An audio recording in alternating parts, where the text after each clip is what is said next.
కేంద్ర ప్రభుత్వ నిధులతోనే వరంగల్ అభివృద్ధి చెందిందన్నారు BJP chief Ramachandra Rao.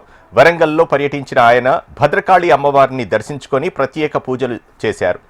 BRS Congress ప్రభుత్వాలు వరంగల్కు ఏమీ చేయలేదని ఆరోపించారు. భూములు అమ్మడమే లక్ష్యంగా కాంగ్రెస్ ప్రభుత్వం పనిచేస్తోందన్నారు రామచంద్రరావు.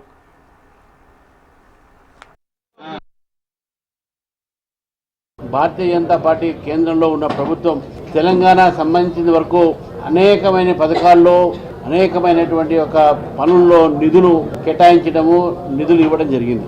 కానీ గతంలో బీఆర్ఎస్ ప్రభుత్వము, ఇప్పుడు ఉన్నటువంటి కాంగ్రెస్ ప్రభుత్వం కూడా ప్రజలకు తప్పుదారి పట్టించి తప్పుడు సమాచారం ఇస్తున్నటువంటి కార్యక్రమం చేస్తూ ఉన్నారు. ఇటు బీఆర్ఎస్ పార్టీ కూడా గతంలో 10 సంవత్సరాలు ఈ రాష్ట్రాన్ని పరిపాలించిన తర్వాత ఈ రాష్ట్రానికి చేసింది శూన్యము. కానీ వరంగల్ విషయంలో చూస్తే కూడా వరంగల్లో కూడా వాళ్ళు చేసిన శూన్యం. వాళ్ళ మేయర్లే ఉన్నారు, వాళ్ళ కార్పొరేటర్లే ఉన్నారు, వాళ్ళ ఎమ్మెల్యేలు ఉన్నారు, వాళ్ళ మంత్రులే అప్పుడు ఇక్కడి నుంచి చాలామంది వచ్చిపోతూ ఉన్నారు.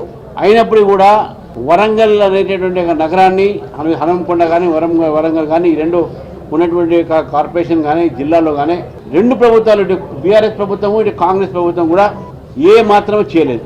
కానీ భారతీయ జనతా పార్టీ మాకు ఒక ఎమ్మెల్యే, ఒక ఎంపీ లేకున్నా కూడా ఇక్కడ మేము దాదాపు 2000 కోట్లతోని ఈ యొక్క ప్రాంతానికి అభివృద్ధి కార్యక్రమంలో ఈరోజు భారతీయ జనతా పార్టీ ప్రభుత్వం, కేంద్ర ప్రభుత్వం చేసిన విషయాన్ని మనం గుర్తుంచుకోవాలి.